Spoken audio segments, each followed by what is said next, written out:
Welcome to the Terrible Podcast with your hosts from SteelersDepot.com, where you can find all your latest and greatest Steelers news. It's Dave Bryan and Alex Kozora, always lit, talking Steelers. And now, here's Dave and Alex.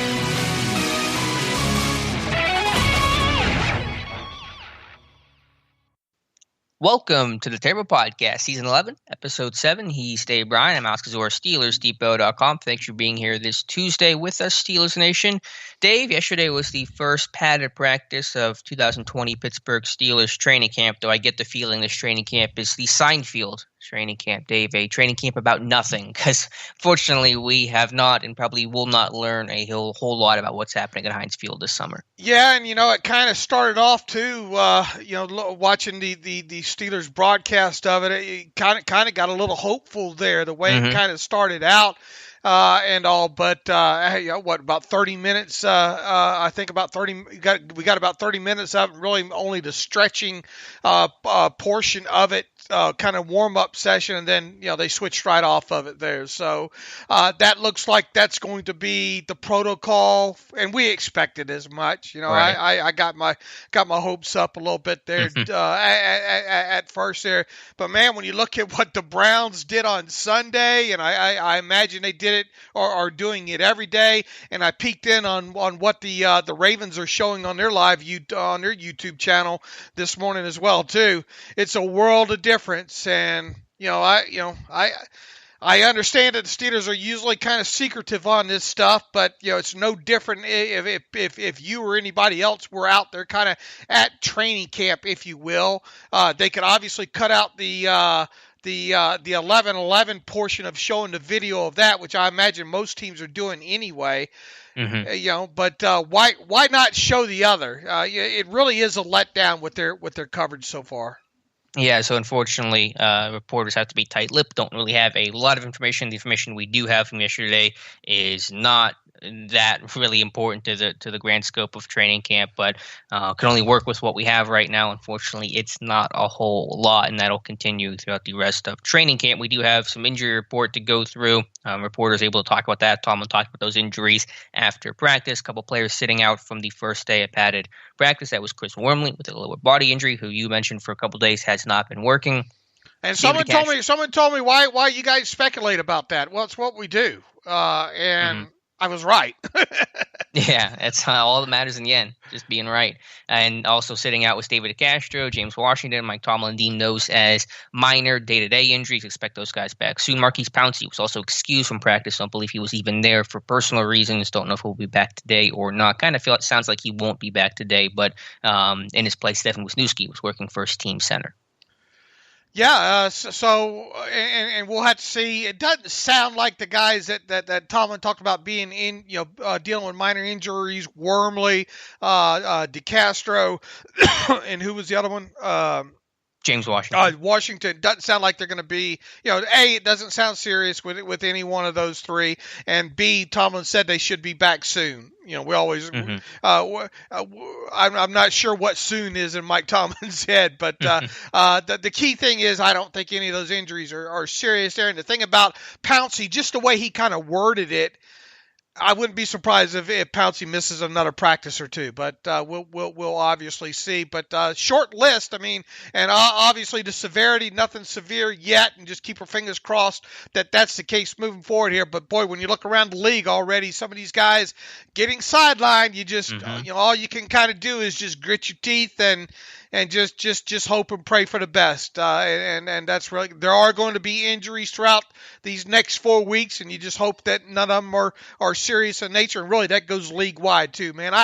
There's nothing worse than seeing a guy go down and be out for the season. And heck, I even think Javon Hargrave for the Eagles, I don't think it's as bad as what they originally thought with his pectoral injury, but it sounds like he's going to miss at least the rest of training camp there.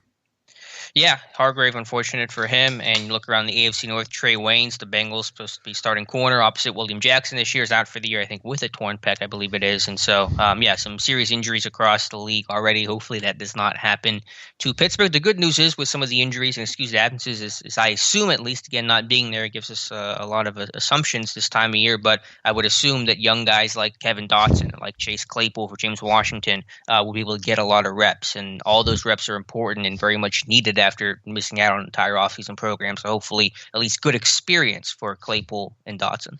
Yeah, absolutely. And it's speculation on our part when it comes to Dotson, but it would make sense that he potentially with DeCastro and Pouncey being out, and with Dotson having a lot of experience at the college level at right guard, throw him in there, Mm-hmm. But I don't think we've gotten any confirmation on that, so we'll have to wait and see on that. And Claypool obviously got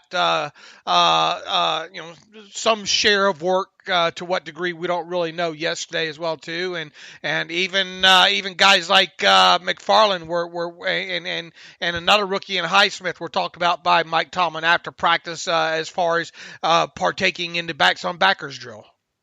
Yeah, let's get into the little we do know from yesterday's practice. And the highlight for the first padded practice is always backs on backers, and that continued yesterday. And we don't really know exactly who did well, who didn't. There was a pass made at Wendell Smallwood struggling, but McFarland, I was just happy McFarland is in the drill, and I tweeted this out. And it's an obvious statement. We already knew that McFarland wasn't the Dre Archer, Chris Rainey, but remember, those guys, Archer and Rainey, weren't even allowed to participate in backs on backers. They would go with the receivers because they just weren't trusted. And you kind of felt like right there, okay, they're not even being treated like actual running backs. So for McFarland to be in that drill, which is expected, is a positive thing, just to show that they are using him like an actual running back, so that, as you say, that red light doesn't come on when he's in the game. Absolutely. That's so good to hear, right? Mm-hmm. Look, I looked at all of his pass pro talking about McFarland all throughout his final season last season there at Maryland.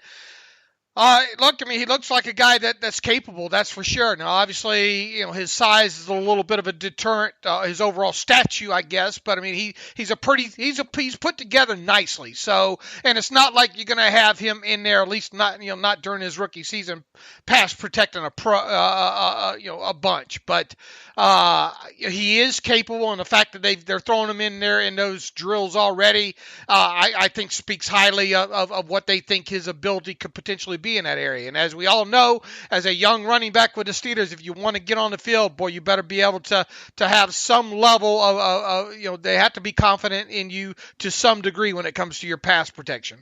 Mm-hmm. Absolutely, yeah. It's one of the biggest areas that trip up these rookie running backs that don't allow them to get on the field, especially whenever you're going to be tasked to protect your 38-year-old franchise quarterback coming off major elbow surgery. You better be able to pass protect. So good for those guys, McFarland and Highsmith, to get reps. Mike Tomlin loves to have those rookies just get thrown into the fire. I looked at my camp notes from last year, the first backs on backers. It was Benny Snell getting the first rep of that session. So no surprise for McFarland and Highsmith to see a lot of time yesterday to kind of gauge where they're at and to kind of just give them their maybe welcome to the NFL type moment. Let's see what else from practice yesterday. Of course, Ben Roethlisberger practice, which was good to see in padded practice. And it sounded like, I think from Missy Matthews, it was more half day because it sounded like he did not participate in some of the drills later in the day, but just for him to be out there, to be throwing, again, just checking boxes, but all positive signs. Yeah, so far so good, right? What little footage we have of him throwing the actual video, throwing the football that's come out, I think the spiral looks okay and all, but no concern on my part so far. Yeah, and we'll have to just monitor, see what his workload is. If it is the full day, half day, off day, today could be an off day. But again, obviously speculation on my part. We'll see what today brings us. On the offensive line, it sounds like, and the level of sleuthing we're doing right now is trying to analyze reporters' questions, but it sounds like a core four got the majority of reps at first team right tackle yesterday. Again, a very close battle. Tomlin said do not read too much in the battles right now. That's fair enough. That's something we've understood for a while, but it seems like a core four has the very, very early advantage, if you can call it that. Yeah, it seems that way as well too. And I think we've talked a few times. You would think once again, speculation on our part that the team is hoping that Okorafor is the one that comes out of that battle victorious. But I mean, they'll obviously choose the best player. At least you hope that they would. But I think it's more of Okorafor's job to lose, at least at the start here. But man,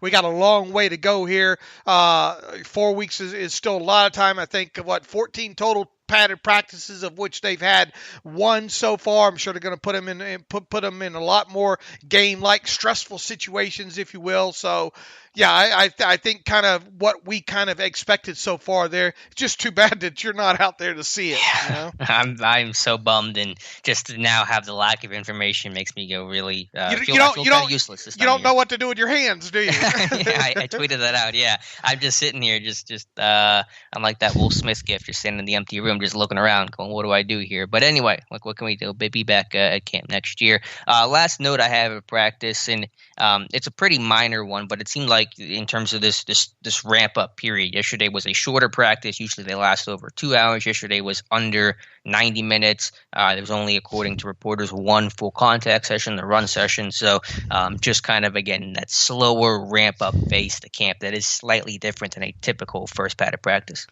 Yeah, and we had Joe Hayden talk to the media evidently earlier this morning, and a little bit of the buzz yesterday at the practice was Claypool, and especially evidently his work in the red zone, both on air and the 7 shots portion.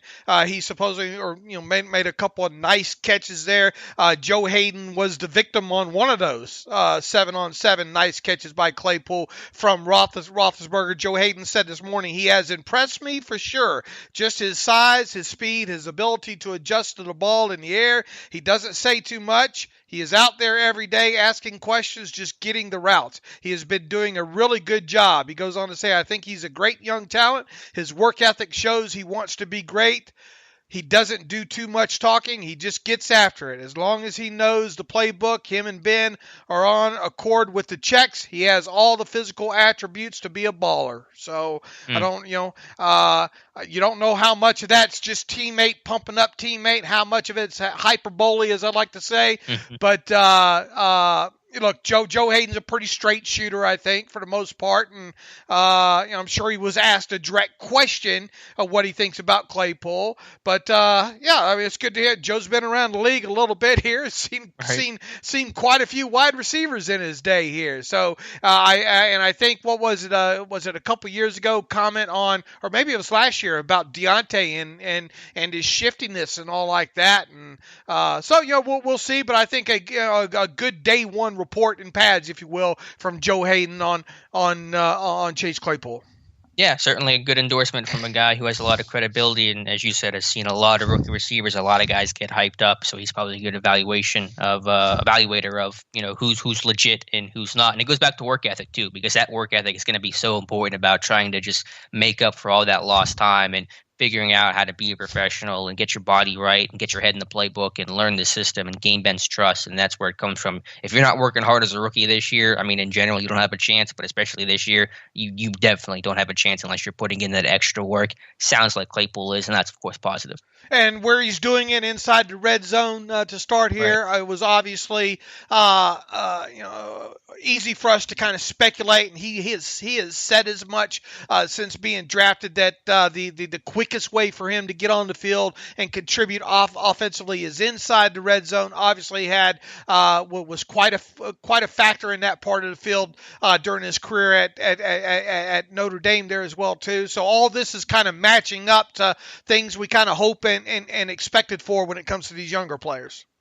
Yeah, all positive signs there. Anything else from the first day of padded practice? I think there was a report T.J. Watt looked good in the run session, making a couple tackles. Vance McDonald had a long catch over Terrell Edmonds. Unfortunately, again, information is super limited. I mean, you read the same report on every single different website that's covering it, so not a lot out there. But anything else I missed that you wanted to touch on? Yeah, and look, I mean, we think we have the exact picture of that McDonald over Edmonds, right? And it looks like Edmonds should have broken that pass up, which again speaks to the lack lack of ball skills. Right. He was in position, or at least it looks like he was. And if that was indeed the play, and obviously we don't have the full video up, we just have a still shot. It looks like Vance McDonald made a, took the ball away from, up over the top of him. But those are the kind of plays. It goes back to what we've kind of said since the end of last season. You need more plays on the football by Edmonds, and obviously Terrell Austin said as much just recently as well too. So you hope to see him do that this year. Yeah, I mean, that's the biggest thing for him is ball skills. They've definitely been lacking his first 2 years. I don't expect this guy to ever be Troy or Minkah Fitzpatrick, but you want to see him be able to make more plays on the football. That's the number one issue Terrell Edmonds has had his first 2 seasons. So that's about it. I think for the first day practice, again, very different, very just less information than a typical training camp practice we can provide. Apologize for that, but get back out there next year. Tomlin speaking to the media after practice, which I assume he's going to do every single day, as he does every single training camp practice, or most of them, at least in a normal season.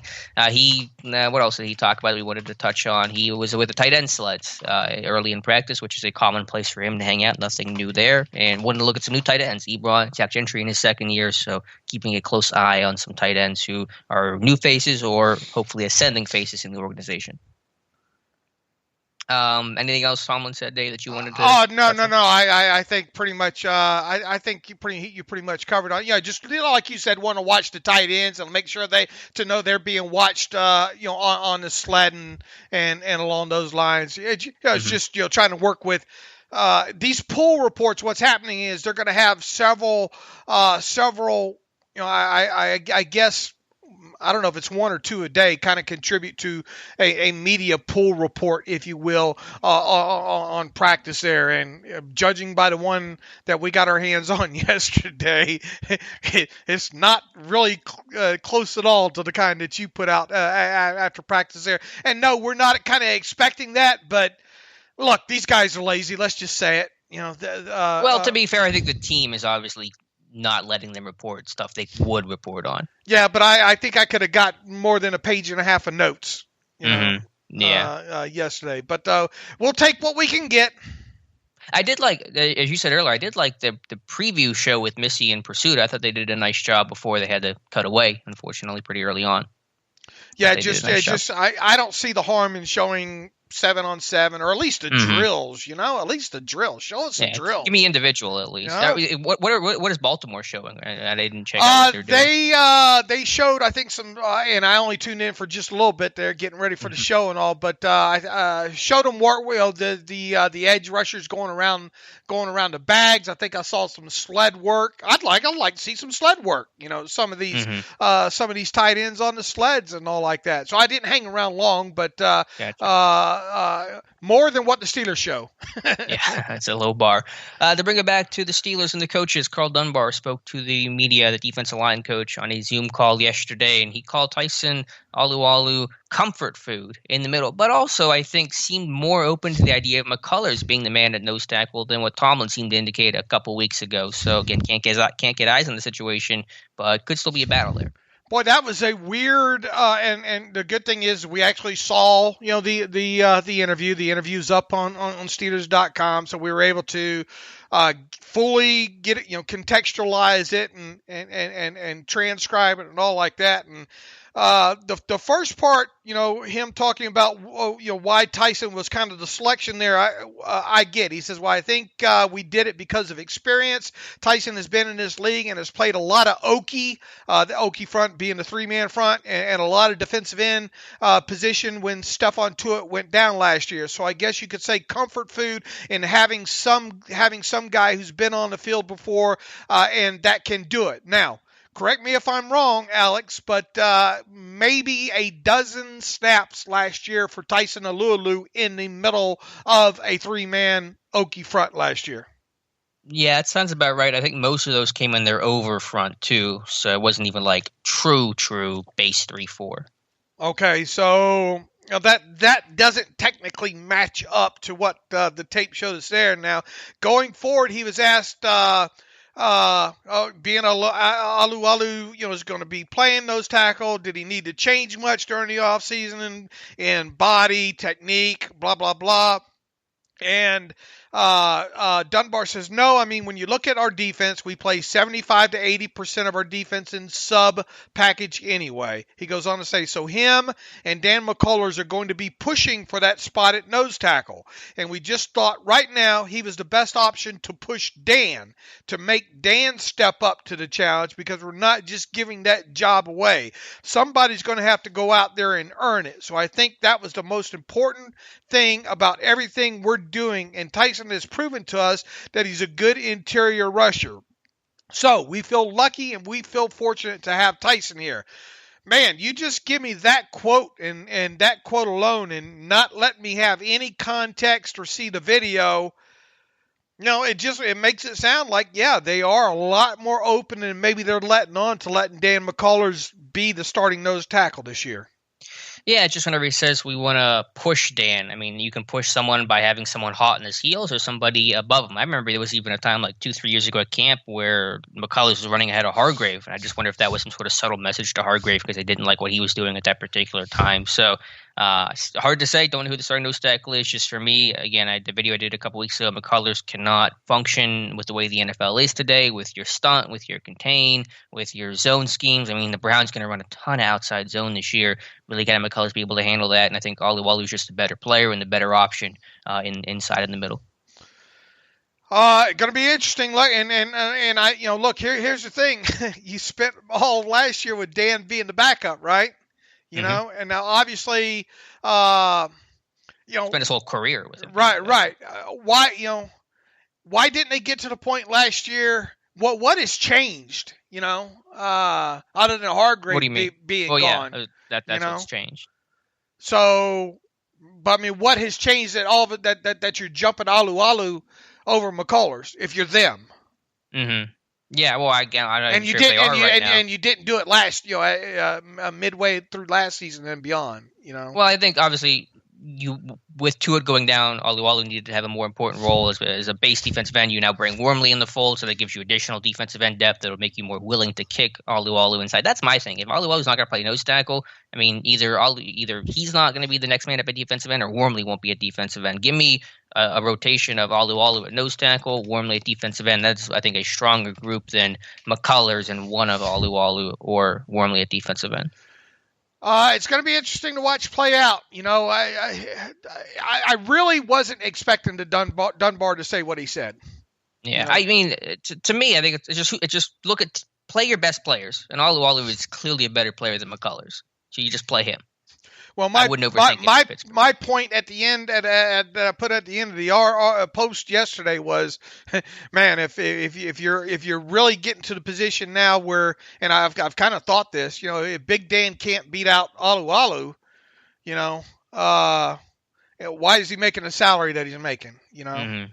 No, that's the question I've had for a while now. He's been a career backup in Pittsburgh as defensive lineman. It's extremely rare for someone to be the backup in that capacity as defensive lineman for as long as he has. But I think he's just, backup nose tackle play in very, very much specialty situations, goal line, backup if you need to if someone went down. But that's a fair question. So, once again, like I said, it's going to be interesting to watch this thing play out, or not watch it, or I guess read it. Well, not read it. Just assume it. Yeah. Wait for it. Wait for the final. Wait for the week one. First team 3-4 front to be rolled out there. I guess but we'll see. Keep you posted the best we can. Anything else Dunbar said? I think you're just talking about nose tackle. Excited to get to it back, of course. That's an underrated thing. Of course, all the focus has been on Ben and his health, but getting to it back is almost like getting a Ben back for this defense, and especially in the context of losing Hargrave, getting him ready to go for his first padded practice is just a great feeling.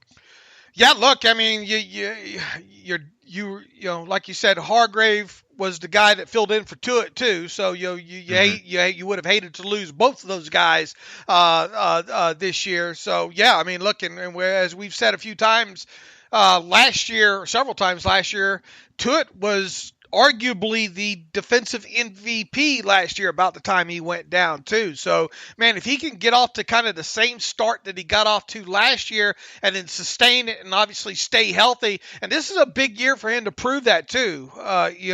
He's had the little nicks and whatever, and obviously last year was a little bit more than a nick, but man, it'd be nice to have him put one full season together.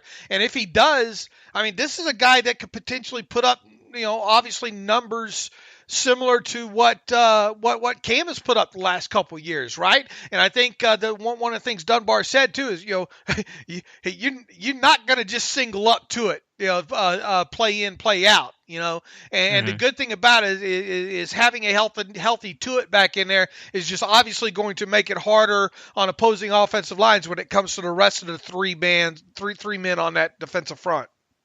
Right. I mean, Dunbar's comment was you can't double team everybody. I mean, who do you want to slide the center to? Heyward or to it? You got to pick your poison on that one. Someone's getting singled up, whether that's a left guard, right guard, left guard on Heyward, right guard on to it. That's the dilemma for offenses, and it's a lose-lose for them. And yeah, to it is a double-digit sack potential guy again if he can stay healthy, and that's the path he was on last year. I was watching some tape last night or a couple nights ago of 2019, and just marvel at how athletic he is, how well this guy moves, or how big he is. I mean, those hips. Yeah, great hips. I mean, the first step. I mean, guys at that size, that frame should not be as quick and as athletic as he is. And that's the thing that always just amazes me with Stephon Tuitt. What do you think about him talking about the body sizes?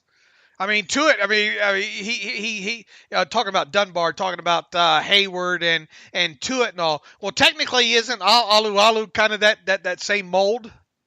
What was the comment? I don't know.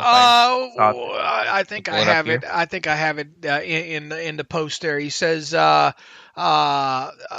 Monday to detail the prime characteristics of a player that plays nose tackle during his Zoom session. Specifically, Dunbar was asked if the nose tackle position is a little more physically demanding than the other defensive line positions in the Steelers front. Dunbar said it's a little bit more physically demanding. Yeah, because you got three guys that can hit you at any time. And I mean, I think Javon Hargrave did a great job of playing the position, and Dan came in, and Tyson played a little bit of that. But when you look at our defense, the nose tackle is usually a shorter, more powerful guy, where our defensive ends, they're longer. Cam's 6'4", Tuitt 6'5", and they're built for a little bit different kind of stuff as far as taking on guards and tackles. Isn't Alu kind of that sort of that same build, or do you how do you view? I think he's 6'2" or 6'3". Is he a little bit shorter? Yeah, he is shorter. That was the debate we had a while back. Is it going to be Wormley? I think that's why they kept Wormley outside, because he's like 6'5". He's built more like Heyward too, and Alualu's a little bit shorter and stouter to win the leverage battle inside. So that's why it always made the most sense on paper for Alualu to be the man to kick inside. Okay, all right. Yeah. And now, of course, Big Dan's like 6'5", 6'6", and that's part of what hurts Big Dan is leverage is, of course, always an issue for him because he's just a taller guy going against centers and guards who almost always have the leverage battle against him. Well, Alu definitely doesn't look, according to his IG videos and all like that, he doesn't look like he packed on any extra weight, to help in this. Does he look any thicker to you? No, he looks about the same. He doesn't really have to change his body style a whole lot. I did the video on him. I mean, his leverage, his technique, his hand use, block deconstruction, all that is really impressive. I don't think he really had to change his weight at all. I think his style and steadiness and leverage ability are all things that help you more than adding on 5 or 10 pounds. All right, we're through Tomlin. We're through Dunbar. We had Cam Heyward and JuJu talk yesterday as well. Yeah, speaking of defensive lineman, Cam Heyward again asked about his contract situation. Really just the same answer as before, status quo, which is to say there's been no movement in contract talks. And see, I think you had a good word for it, maybe some sort of sense of frustration from Heyward that no deal has really begun to progress or get close to happening. Still some time, though. I would not worry about it. But Heyward's still talking about how he wants to remain a Steeler, wants to retire a Steeler. But so far, as he said, takes two to tango. He's the only one dancing right now. Yeah, he's out there dancing with himself, old Billy Idol song, probably a little bit before your time. Now, Dancing with Myself. What a great tune that was, or is still today. Let's see. Yeah, when we get back to talking about Heyward again, All we can do is sit and wait at this point. I mean, 28 days is still a long time. I guess technically now it'd be 27 or 26 days. Now we have, as we've stated several times, seen these things go all the way down to the wire here. I did a full post the other day. What was it? Saturday or Sunday, about what I think an actual contract extension would ultimately look like for Cameron Heyward. Is there anything at all you disagree with when it comes to that post? I laid out the cash flow. I laid out I think a $16 million or so signing bonus on that. I think a first year take of in 2020 of right around $21 million. Such a deal, the way I had it laid out, would even lower Heyward's cap hit this year by $1.2 million, which is kind of needed, if you will. The cash flow in the second year is fair for both sides, and also includes a roster bonus, because I think it's obvious that if they do get Heyward signed to an extension, they would have to turn around in March and restructure a good portion of his base salary and a roster bonus to free up roughly around $10 million. The way I have the contract laid out there. Even down to the low end. Now, the contract that I laid out specifically by year was for the high end, which is just a little bit more than Kenny Clark got on Saturday or Sunday there. And I think Heyward's deserving of that. But even the low side of that, I think I have somewhere around 16.67 or $16.7 million. To me, that would be Heyward taking a little bit of a discount there. Okay. That would still leave him in I think 7th overall as top paid interior defensive lineman. Do you expect him, or should he take much less than that, Alex? I mean, obviously, no. I think $20 million's too high for him. I think even though he's a far superior player than Kenny Clark is, at least from a stats perspective that Kenny Clark has put up in his first 4 years of the league. Heyward dwarfs that with his production the same last 4 years. But even so, because of the age difference, what I'm saying is, okay, because of the age difference, just put him slightly ahead of a younger guy like Kenny Clark, which brings him in at what did I have there? 17.7 something or whatever along those lines. But somewhere in that range, that feels right. And I know I'm getting a lot of pushback on the site. The comment section says, how can you pay a guy 31 years old that kind of money? Yeah, I mean, I don't look at the age. I look at the production right now. And we're not talking about some sort of 6-year deal or anything like that. And Heyward's at the prime of his career. You do not want to lose this guy. As you said, it actually does give you salary cap relief for this year, which they definitely need to have kind of their rainy day fund they like to have before the season starts, which you probably definitely need in a year like this where you could have a lot of roster movement is probably expected at this point. Any trade you may end up wanting to make midseason. So, yeah, for all the reasons you said, I think that range is above Kenny Clark. I think he's in that $17, $18 million range. I think the contract you laid out makes a lot of sense, and I'm still confident it's going to get done. I just think people have to be a little more patient with this, because when the Steelers do deals late, they do them late, like right at the last second. And so I think that's going to be probably the case with Heyward once again. And once again, and I think I mentioned this the other day, sure, you might want to have better communication, or start at least let Heyward know that you're getting ready for the dance. Maybe they could probably do a better job on that end of things. But before you do any deal with him, period, though, I think you want to make sure he gets through the bulk of training camp unscathed, right? Which is what they do for all these guys. Generally, yeah. Generally, these deals come later in camp. After camp.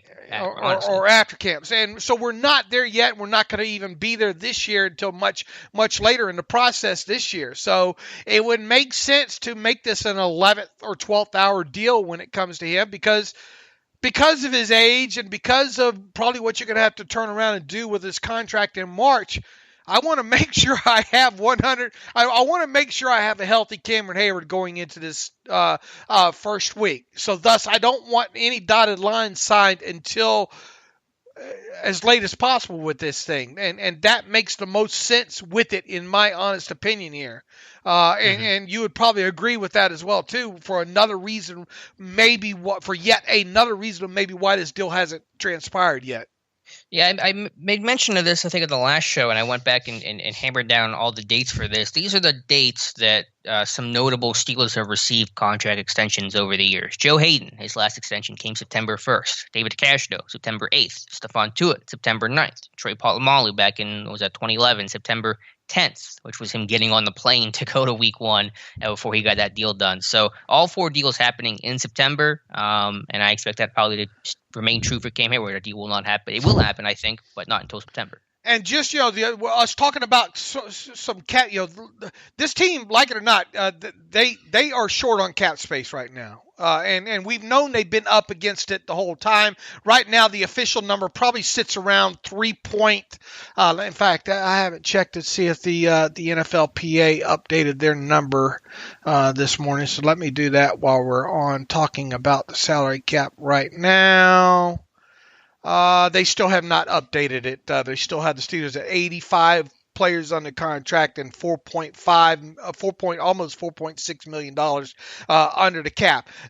Real time, they're right around $4 million under the cap, according to my figures there. So with this team still having to account for a 52nd and 53rd player on the roster, with this team having to account for a 16-man practice squad, even at a minimum amount there, this team is about $500,000 under the cap. So there's no way this team's going to go into the season with $500,000 in cap space to work with, correct? Right, correct. Okay, so what are the ways to free up cap space? An extension that ends up having a player current cap charge lowering by a little bit. Hello, there's probably just one of those right now, and that's Cam Heyward. The only other way is restructures, right, of current players. And as we already identified, the two that haven't been restructured so far this offseason that are prime candidates are David DeCastro and Stephon Tuitt. There is definitely at least one restructure going to take place in the next 4 weeks. Is it just going to be Tuitt to free up the most? Is it going to be both of them, DeCastro and Tuitt? Is it just going to be DeCastro and a potential extension for Cameron Heyward? I think all that's on the table there. Obviously, it's not guaranteed that Cameron Heyward signs an extension. But even throughout all this, and even what Cam Heyward said verbatim, during his media session on Monday, man, I still can't help but think that they're going to get it done with him some way, some way, shape, or form. Because if you don't, what are your options next offseason with him? Are you really going to be able to afford a tag amount on him at the start of the new league year? It's just right. You want to talk about challenges. Quite a challenge. I'm not saying this that it can't be done, because we've all seen restructures here real quick. Ben sign an extension and boom, maybe you can. But even so, is it fair to ask Cameron? Let's say for some unknown reason the tag amount for interior defensive linemen because of revenue loss and all like that is let's say it's $12 million, or let's say it's $12.5 million. Cam is scheduled to earn $9.5 million this year. So you're telling me, on what planet is it right to expect this man to play the next 2 years for a total of $22 million? Yeah, point taken. Obviously, he's worth a whole lot more than that. I don't think it'll get to that point. I know you're just throwing out the hypothetical of it, and to the point of, what happens if you were to lose this guy on top of all the other guys you're going to lose next offseason? They would just be crippling. To lose your leader, to lose literally one of your best players on the team, I just can't see that happening.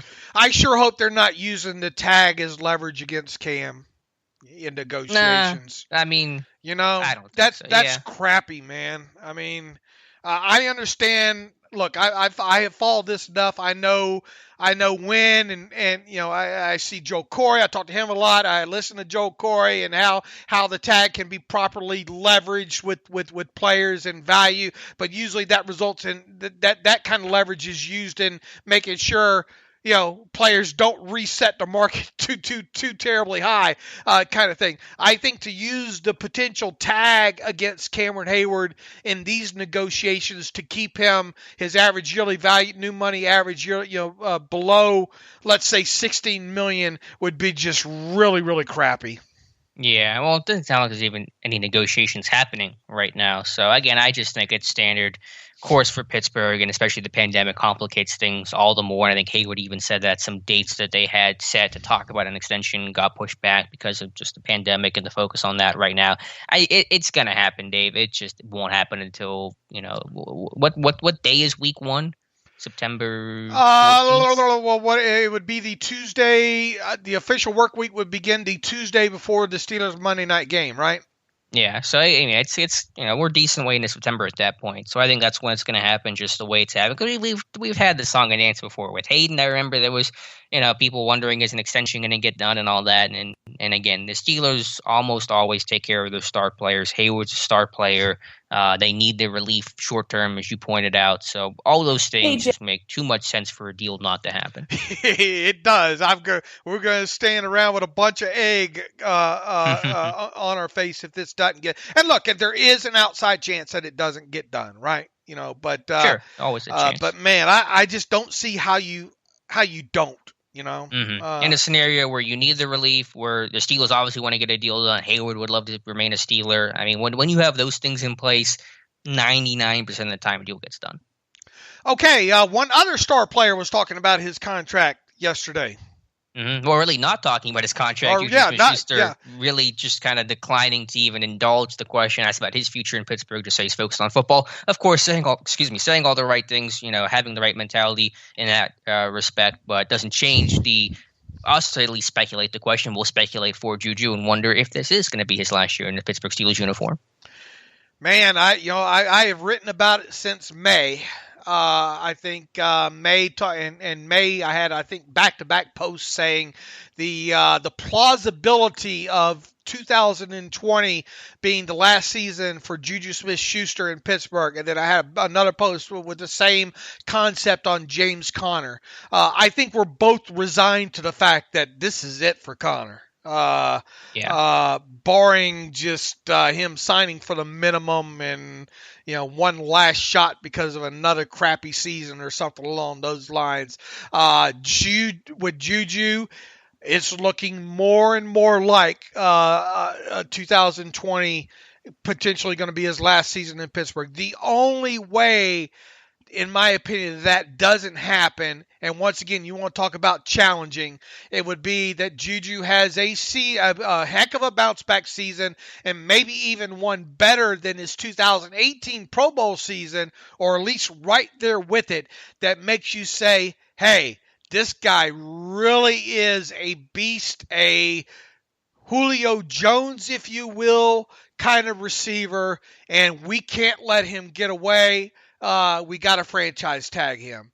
That, in my opinion, is the only way that JuJu remains a Steeler. And once again, if you tag him, that tag number is going to be tough to work around in late February, early March there. So the Steelers don't have a history at all of top dollar for wide receivers on their second contracts. I know people are listening to this and saying, what about Heinz Ward? No, go back and look at the figures. Heinz Ward was a restricted free agent at the time. They gave him for at that time, it's kind of a middle of the road deal. And other people say, well, what about Antonio Brown? It was a lucrative deal for Antonio Brown, his first or his second contract with the Steelers. But once again, he was dealing with potential restricted free agency at the time, and that obviously wasn't top of the market, break the bank kind of. I mean, it was a big deal for him. In fact, Antonio Brown had no choice but to take that deal, really being a 6th-round draft pick and having kind of the limited, that was payday for him. Back then, he not knowing what his future might hold. Now, obviously, he lived up to that contract and more, and then obviously the next contract was even more lucrative. But this, I guess, the nuts and bolts of it here is, Alex, this team does not have a history of making a wide receiver, top of the market, if you will, on their second contract there. Now, people say, well, yeah, Dave, well, they never traded for a first round, never traded a first round draft pick in the modern era for a player. They never drafted a cornerback in the first round. Really in forever, and they did that with Artie Burns, obviously, as well too. Yeah, rules are made to be broken here for sure. And if we've learned anything in the last couple of years about Kevin Colbert and the Steelers, it's that. That said, I still don't like the chances of JuJu being a Pittsburgh Steeler in 2021.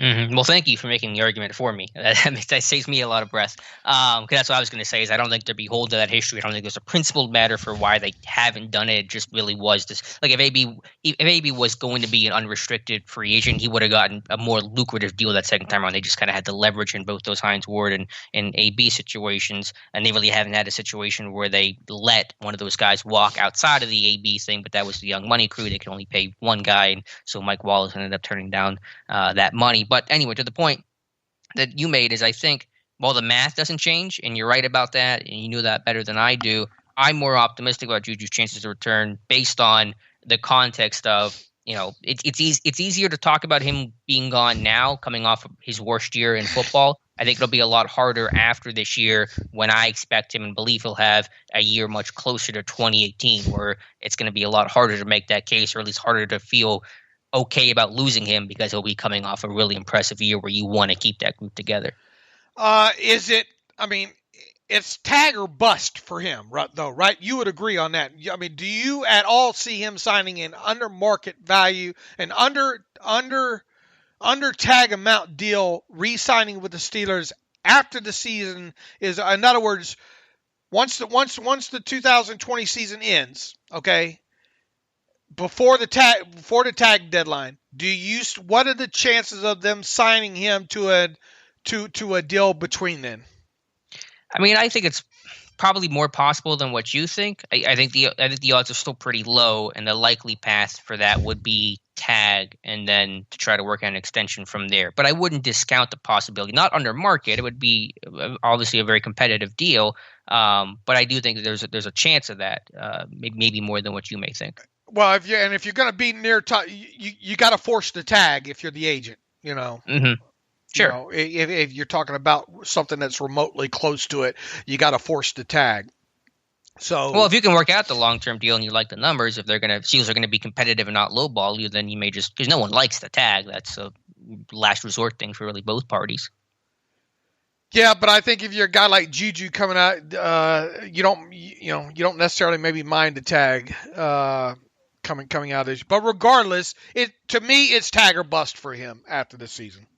Okay, I mean that's fair. Yeah, I just think it'll be harder. And I don't think they're going to tag him. I just think it's harder to make the case against him this time a couple months from now when JuJu's coming off an 1,100, 1,200-yard season, 8 touchdowns, and feels like he's back to his old self. Assuming that happens, that may not happen, but I believe he'll have a bounce-back year with his good health, and with Ben coming back healthy, of course. If JuJu has that type of year, it's just going to be harder to make the argument of, okay, let's let this guy walk. What happens if you don't get Heyward extended? Well, yeah, then you got some really difficult choices. I don't think you got one tag, and you got transition tag. One's transition. No, I'm kidding. Well, transition tag is just so damn flimsy. I know. I'm joking. That would be a slap in the face for either of those guys, especially Heyward. But I think point taken, and that's a very difficult situation. And yeah, I understood. But I think it's a moot point because I think Heyward does get done before the year. All right. What else? What else did JuJu say? Moving around more. What'd you think about his comments about moving around more? Yeah, I think he said something about lining up in the backfield more, like doing some of that, maybe some motion stuff. So, yeah, just trying to get him moved around. I think he wants to maybe learn how to play X a little bit more in case, because if Deontay Johnson goes down, like who's your backup X receiver? That's a good point. Claypool, JuJu probably ends up being in that role because he's done a tiny bit and he's your most experienced guy. So just being able to play everywhere and being able to play X a little bit more may help Deontay move around too. Obviously, if one guy's moving, if Deontay wants to move, someone's got to move with him. So, yeah, to go back to taking 2 to tango. So just good to have him moving around, getting more creative with the offense, hopefully more motion, more window dressing for this offense, all things they could definitely incorporate. He says, last year I knew outside, inside. This year I'm learning to play the backside wide receiver, being able to play anywhere on the field and in the backfield as a running back. With all the practice going on, it is something that I want to master before the season where I know the whole offensive playbook. And backside receiver is X receiver, for those wondering. That's a backside 3x1. That's usually the X receiver. That's where Deontay Johnson, AB lined up. So, more versatility, more ways to get the ball in his hands. I'm all for it. I am too. All right, Dave. Anything else? Actually, we do have anything else from day one of camp before we move on to a little bit of housekeeping news you wanted to pass along? Man, I think we got it all pretty much taken care of there.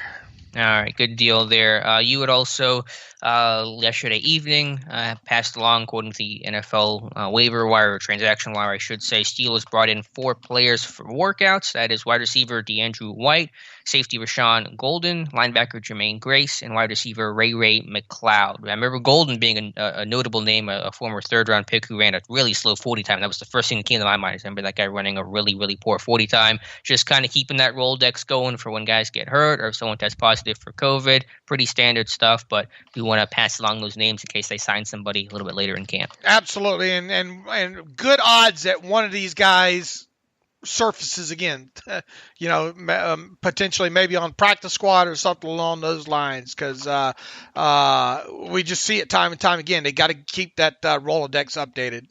Right, and McLeod's got a little bit of NFL experience, which is nice, and Golden's got a little bit of pedigree, Tennessee guy. He didn't play with Cam Sutton, did he? I don't know. Probably not. Maybe a year of overlap there. I didn't. I forgot to look at that. Yeah, I mean, it's a really, really minor point. But anyway, so I just wanted to update you guys on that. So if they do make a signing, the roster's sitting at 80 right now, so someone have to get cut or put on COVID for one of those guys to come in. But it is smart to keep that Rolodex going, and the NFL recently loosened their restrictions on tryouts and stuff. So teams haven't been able to try out guys for a while. Granted, the offseason, the training camp just started a couple weeks ago, but now that because before, basically, if you tried out a guy, you basically had to sign him, but try him out with the intent to sign him. Now you can just kind of have your regular tryout circuit. So it's good to get those guys in the mix, to have someone at the ready if you need a guy on your roster. And generally, you see kind of, I think, especially in season, you see the tryouts happen Tuesdays, right? Start of the week there. I guess more so. I mean, I guess it really doesn't matter as much, but generally, I think teams try to have a day set aside for that. Especially and even in training camp too. Yeah, and in season that's usually Tuesday, and that's where your pro personnel staff comes in. Guys like Brandon Hunt and guys like that are working that and figuring out who to bring in for tryouts and looking at free agents and potential cuts and all that. So this is a time of year where your pro personnel department really comes in handy. All right, what else do we have? I think that was about it. Yeah, day 2 of camp today. We'll see what we learn. We'll just try to get, hopefully, an injury report. Obviously not going to learn a whole lot right now. Other than that, though, Dave, we can jump to reader emails unless there was something else you wanted to talk about. All right, scan through the front page there. Make sure we didn't miss anything there. Let's see. I think that was the bulk of everything. Yeah. It just feels weird right now not having the information we usually do. It is a very strange time. Absolutely. And let's see. Let's get into the email machine here. And this one from Jordan. Who do you fear in the North? What's up, guys? I have a great feeling about this year. I think we have one last run in us before the big changes in 2021. My question for both of you is, who are the top 3 players you fear in the AFC North? His top 3 are Nick Chubb. I believe he is a top 5 running back. And the Browns' offensive line has improved in the offseason. His number 2 is Odell Beckham Jr. I don't think people realize Odell was literally hurt the entire season and still had 1K with bad quarterback play. If he is truly healthy again, he could be a nightmare. And number 3, he has Lamar Jackson. I believe defenses will catch up to Lamar. He might have had the best season I've ever seen from an offensive player last year. However, he struggles throwing to the sideline, and it showed in the playoffs. But if he improves and becomes an even better than last year, then honestly, I believe the Steelers will be playing for a wild card spot. So those are his 3 top players in the North. Who are your top 3 players in the AFC North? Yeah, those are all good choices. I would definitely put Lamar Jackson on that list. Now, granted, the Steelers defended Lamar Jackson as well as anybody did last year, but still, it is such a challenge, and you're always holding your breath every single play. And I mentioned this on the live stream yesterday, David. Steelers are such a man coverage heavy defense that does not mesh the best against mobile quarterbacks. Because when you're running man coverage, your eyes are not on the football; they're on the receivers, and so the quarterback takes off. You're going to be late to reacting as opposed to the old zone defense where eyes on the football, it's easier to react and rally. So Lamar Jackson, give me a defender in there. Give me Myles Garrett, an obvious choice. Last year, obviously, that's how it happened with Myles Garrett, but just for the player, just one of the best pass rushers in football. And, Villanueva has always struggled with him, as a lot of the left tackles have, so that's always a concern. The last on the list, I'm not sure who the last on the list would be. I think Chubb. I think just the Browns' run scheme, like Bill Callahan, the offensive line coach for Cleveland now, they're going to run that wide zone. It's going to be a pain in your butt. They're going to run that effectively. I know Chubb has a concussion, or at least getting tested for a concussion, but I assume he'll be ready for week one. So just that Cleveland Browns run scheme is, I think, pretty intimidating. All right, so I suppose we can't choose any Steelers here, so I would definitely put T.J. Watt on. Yeah, I assume he said other. Yeah, Myles Garrett's a good selection. That guy, when he's healthy, premier. Obviously, along with T.J. Watt, premier pass rusher in the AFC North, right? I mean, I don't see how you can build this list without him. Yeah, look, with Lamar Jackson being a dual threat quarterback, and look, I want to see him do it again. I've said that time and time again. And it constantly goes back to what Ben Roethlisberger has always said about younger quarterbacks, and they have that good first season. Ben Roethlisberger always says, "Oh, let's see them guys do it again." That's where I am with him. But there's no discounting how good of a season he had last year. I think a lot of things led into that now. Obviously having a good running game helps, and having the ability for him to take off. I'm still waiting for, though, and it's hard to do. I think I talked last year, what happens when Lamar Jackson gets popped that one good time, He's done a good job of avoiding it. Right. He hasn't yet. But what happens, and what Dick LeBeau famous for kind of, what happens to these mobile quarterbacks once you hit them a couple of times, So, but yeah, I don't, Lamar Jackson, if you're talking about teams outside of the Steelers in the AFC North, obviously because him being a dual threat quarterback, you have to have on that list. Let's see, who would be a third on there? I think Nick Chubb's just a byproduct. You know how I feel about running backs. I can't have fungible running backs on. Yeah. Well, I think just the scheme of it beyond just Chubb, that run game, I think is pretty potent. But point taken. What about Jarvis Landry? I mean, this is a guy that constantly puts up, good numbers year in, year out quietly. A guy that you always have to kind of know where he's at. Why not? Why can't I have him on here? Yeah, that's a good one over there. Also got Marlon Humphrey, the Ravens corner, punching that ball out from JuJu last year in overtime. He's one of the premier corners in football. The Ravens secondary is really improved. They got a couple of good guys there. Brandon Williams in the middle for Baltimore too. So yeah, a lot of talent in the AFC North. Thank you for the email, Jordan. This one from JJ from Lexington. 2 questions. Do you think the NFL will move some games to Saturday to increase revenue with college canceling games? How does a player win a return? Number 2, how does a player win a return job with 0 preseason games? Thanks for all you guys do to break down players' games and give an honest opinion instead of just saying what the fans want to hear like other podcasts. You don't ever have to worry about that JJ. I think Alex and I are comfortable enough in our skins, if you will, to we just try to call it the way it is, and try to stay as objective as we possibly can. Now, bias does tend to creep in, on anybody there. We try to limit it when it comes to that, and at least try to catch ourselves and call ourselves on it. What about the questions, Alex? Do you think the NFL will move some games to Saturday to increase revenue? I think if college football is canceled outright, then they would look to explore that. But it sounds like there's going to be at least some conferences, the SEC, with the Big 12 playing. So I don't think they would creep on college football's territory like that. There might be some legal issues in that. So unless college football is canceled outright, I don't think they end up playing on any additional Saturdays. Yeah, I don't see how you fit it in, even with just those 3 conferences playing, right? Because to me, the schools need money too, right? They definitely need money in this year.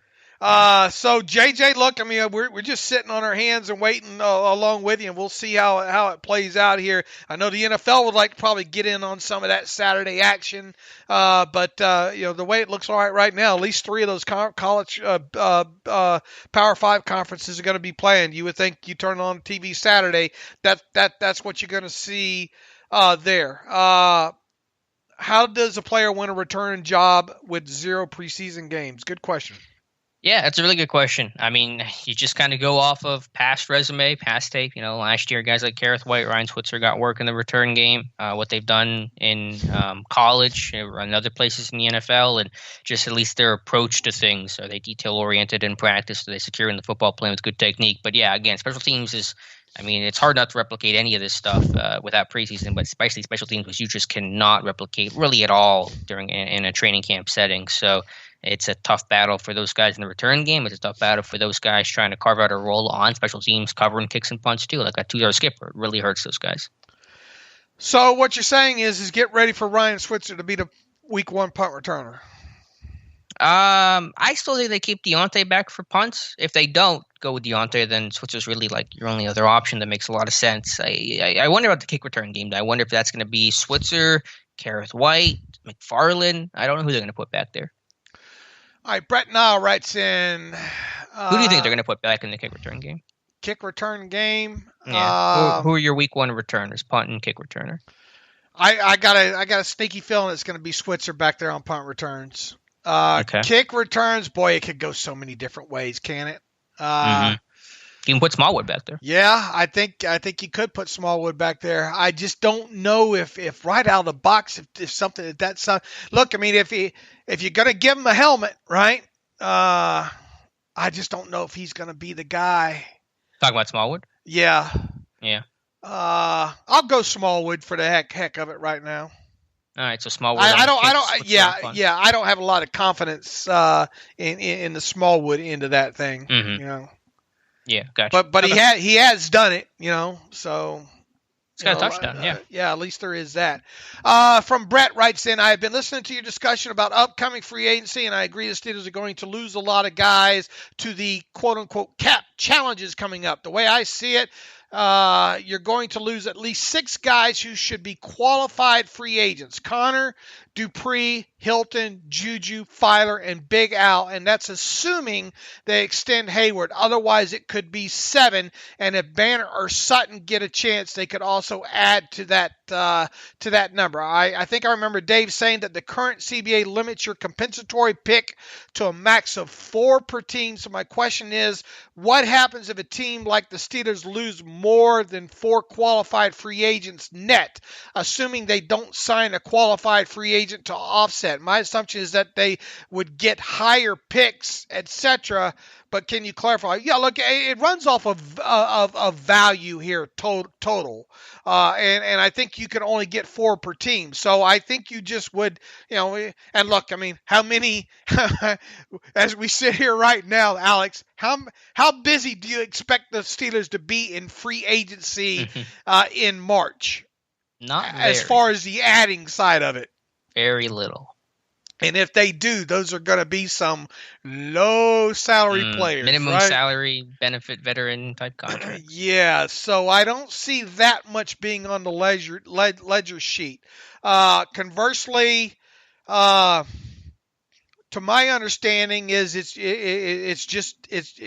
added value here. As far as what quality, I would assume that it could turn. I guess what I'm saying is if you had all these guys kind of qualify, and look, they only deal out 32 of these too, right? Mm-hmm. Right. So, it's rare for a team to be unable to get all their comp picks where they're over the limit. I think the Steelers are projected to get 2 right now. So, but that was from this previous offseason. He's asking about the follow. Oh, yeah. He's talking about what happens this next offseason, which would in turn be 2022 compensatory picks. I think it just stacks in value. Now, is there a potential that you get 4 third-round picks, I guess, probably not. Right. Because obviously other teams will be losing guys too. I think again the odds of a team just not being able to recoup all their comp picks because there's too many is pretty rare, pretty uncommon. I wouldn't worry about that. Yeah, and I think Nick Corte from Over the Cap, who really has the formula down on this, maybe that's a good question to kind of ask him. But that's why when I always write about or talk about this free agency and how it plays in compensatory draft picks, always be careful and say, look, it's you got a third round potential value there and not necessarily a pick, because the whole offset thing and all like that, people forget that there's the other side of the ledger sheet that plays into it as well there. Now look, I'm not a king when it comes to the compensatory draft pick formula there, but I got a pretty good idea when looking at contracts sometimes of how these things play into it. So I would think kind of the value stack there.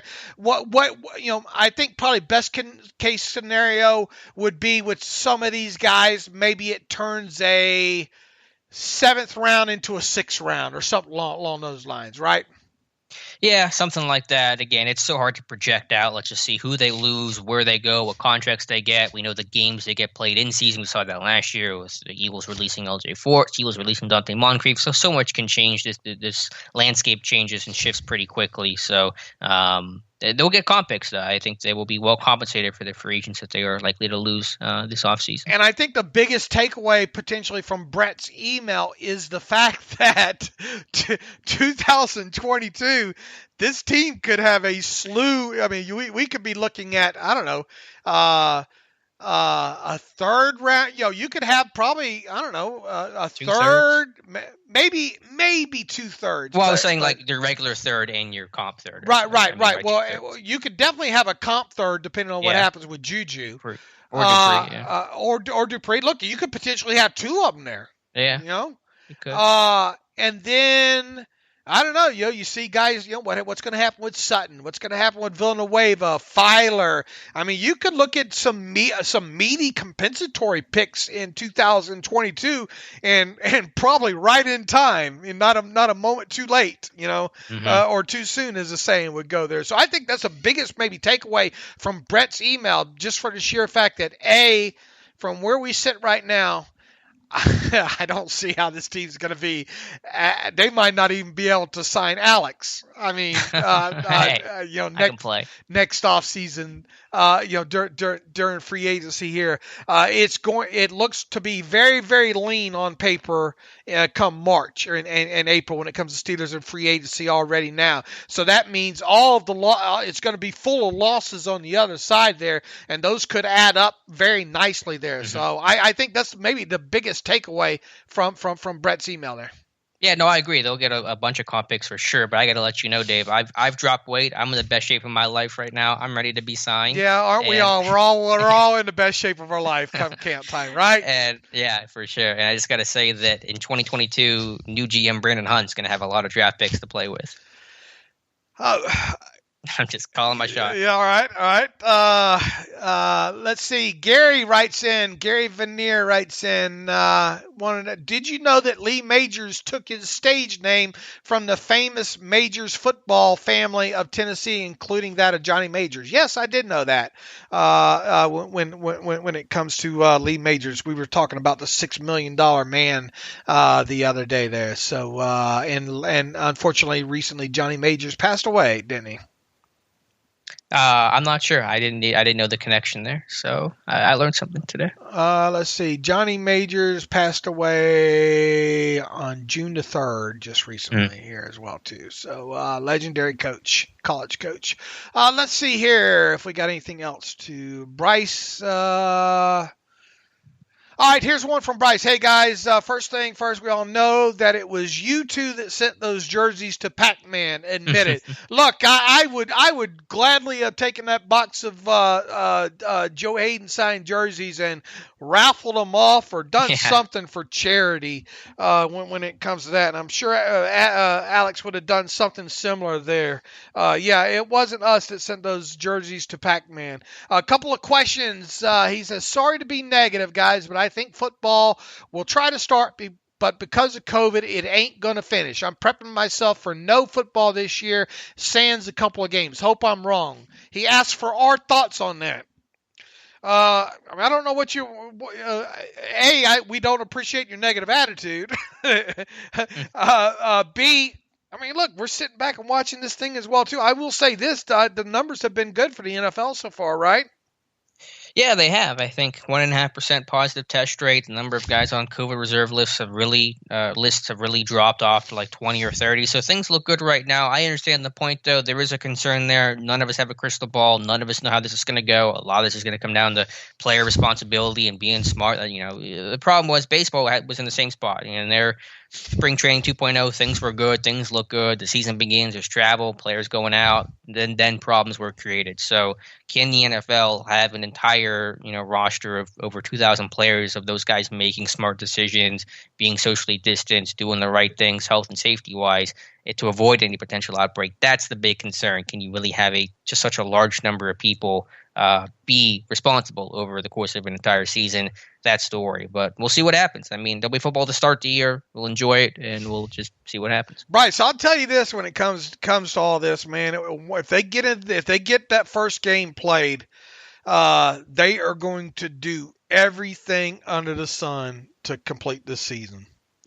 Barring obviously catastrophe type situation. They might change protocols as the make it more maybe build artificial bubbles. What have teams start taking it upon themselves to build artificial bubbles? What have you? Once you get into week one, though, I'll put you this way. Yeah, I will be surprised if it doesn't make it all the way through, if it gets into week one. And obviously we got 4 weeks to go before we get there. But yeah, I think they're going to get to week one. I'm not worried about them getting to week one at this point.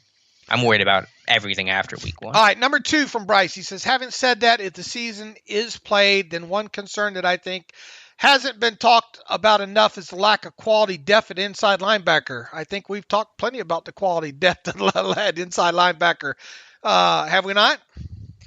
I think we've talked about it some, but we can circle back to that conversation. Yeah, one of the guys I would have loved to watch in camp this year was Ulysses Gilbert III, and how he's progressing and how he's coming along. Really impressive last year. He goes down with a back injury 6 weeks into the year, but he was back in pads yesterday, back in practice, so that was good to check that box for him, that he's been fully cleared, which is not a surprise, but good to check that anyway. If they were to have injuries there, probably just run more dime defense with someone like Terrell Edmonds spinning down as a way to compensate. UG3 could still play, but you do have kind of that quasi linebacker role that you could use as additional inside linebacker depth. He goes on to say, I also like the Riley signing at safety, but the team needs to find the Riley of the inside linebacker group. Lord, I hope they don't find the Riley of the inside linebacker group, Bryce, because I don't know what you've watched of Riley. Look, Riley is probably the best backup free safety on the roster. And that's not saying too terribly much. The guy's got issues, especially in the tackling department. So, no, I don't want the Riley for the inside linebacker group to be found. I don't know about you, Alex. Look, you're going to get what you would probably be best suited, and people are going to hate this. If something happens here, Mark Barron might be your first call that you make.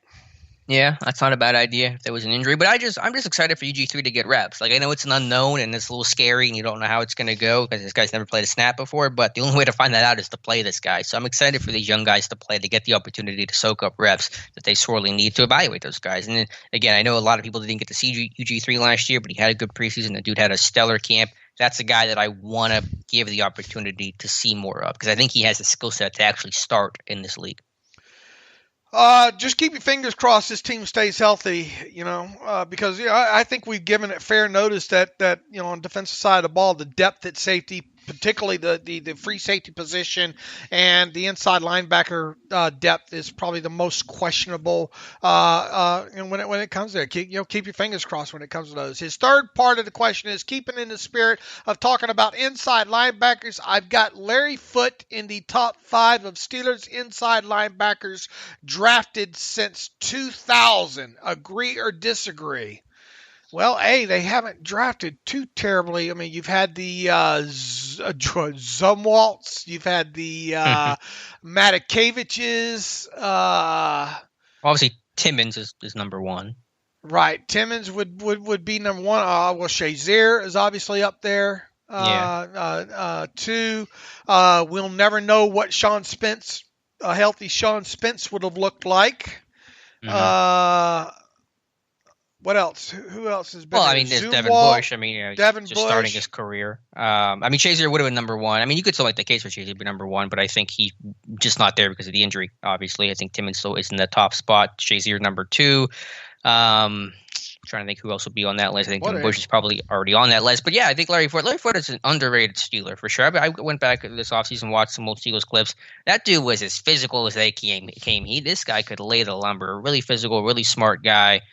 Pretty consistent for them. So yeah, Larry Foote's certainly underappreciated. Yeah, I think you start going through the names in your head of inside linebackers drafted since 2000. A, that list isn't very long. B, not many of those that were drafted ended up playing valuable starting time, like Foote did. So yeah, I think Larry Foote is in the top 5 of inside linebackers drafted by the Steelers since 2000. I think it's a slam dunk he's in there. Yeah, for sure. Yeah, I just remember there was like Browns game. I forget what year it was. They were blowing Cleveland out. I think in Pittsburgh. And it was like the last play of the game. It was a shutout. I think Foote just lights up the tight end at like a 2-yard line, and just that dude played hard, whistle to whistle, snap to snap. Tell me about what you found when you went back and looked at the Marvell Smith tape. Yeah, we had the conversation about Marvell Smith, so kind of jogged my memory to go back and look at him, and forgot he started his career at right tackle. It was Wayne Gandy at left tackle till he left, and Smith switched over, and then the dude was decently durable his first couple years, and then that back started to go and had 2 or 3 surgeries on it. But he actually played out all 6 years of his contract extension. I mean, he really kind of labored to the finish line, unfortunately, but he did finish out a 6-year extension, which I had not remembered. What do you think about comparing his play to Villanueva? Yeah, I still think Smith, talent-wise, I think maybe he was better than Villanueva, but I still 100% stand by the statement I made that Villanueva is the best left tackle this team has had since Marvell Smith. And you could argue Villanueva was just better because he's been more available than Marvell Smith. Okay. What about, during the Colbert era, obviously, it's those two, 1-2, right? In terms of the best left tackles, right. Yeah, because, who else would you even put in there? Kelvin Beachum. Max Starks, Max Starks better right tackle in that 05. Jonathan Scott, everyone's favorite, Jonathan Scott. All right, Richard Jameson, finally from him. I was talking about Aaron Gray the other day. Her and Jamie or Lindsey Wagner being my two of my childhood. And I got in a hurry and I named the wrong show. I said Aaron Gray from Battlestar Galactica. Obviously, it was Buck Rogers in the Buck Rogers show back then. And I got to talking too fast and I misnamed the show that Aaron Gray was on. So Richard called me on that one. He is correct. I went back to listen just to double check, and I did say Battlestar Galactica. Although I did watch both of those shows, Buck Rogers and Battlestar Galactica. So my apologies. What was Buck Rogers? What was that show about? Is that a cowboy show? Gil was his name. Gil Gerard? No, the space show. Gil Gerard. Let's see here. It was a popular show back in Buck Rogers in the 25th century. Kind of Star Warish, if you will, you would enjoy it. I think you would enjoy sci-fi, classic sci-fi adventure. It was a weekly, I think, hour TV show. Only ran, I think, 2 seasons in total. It was an hour show each time. Gil Gerard played Buck Rogers in that. Great show as a kid to watch. Let's see, it series ran for 2 seasons between September 79 and April 1981. So I would have been 11 to about 13 in there, right around in there. Watching the Steelers dynasty, watching Buck Rogers, what a time to be alive. Look, it was a great time to be alive back then. Absolutely, it was. And 8-track and albums and all like that. It certainly was. And arena concerts. Ooh, it was a great time to be alive. Swan to Stallworth and arena. Wow. Build me a time machine, Dave. There you go. Hey, I'm working on it. Trust me, I am working on it. All right, I think that's got it all this time, Alex. We managed to actually fill up an hour and a half on this one. We will be back on Friday talking about what all has transpired during the Steelers training camp practices to close out the week here. What else are we probably going to be talking about on Friday? Hayden will, several of these people, it looks like they have several more Zoom press conferences. Hopefully we're not talking about any injuries happening on Friday as well, too. So as usual, we'll sum it all up, what we have to work with on Friday there. In the meantime, you can follow me on Twitter at Steelers Depot. You can follow Alex on Twitter at Alex_Kozora. Follow the show at Terrible Podcast. Email the show, theterriblepodcast@gmail.com. If you like what we do and want to donate to the cause, go to SteelersDepot.com, hit the donate button. Also, if you want an ad-free version of SteelersDepot.com, that's been very popular. Go to SteelersDepot.com, hit the ad-free button, upright navigational bar, and for $25 for 1 calendar year, you can have access to an ad-free version of SteelersDepot.com. You got anything else to add? Nope, that's everything. We'll keep you posted on everything that happens over the next couple of days and be back Friday. All right, as always, thanks for listening to the Terrible Podcast with Dave and Alex.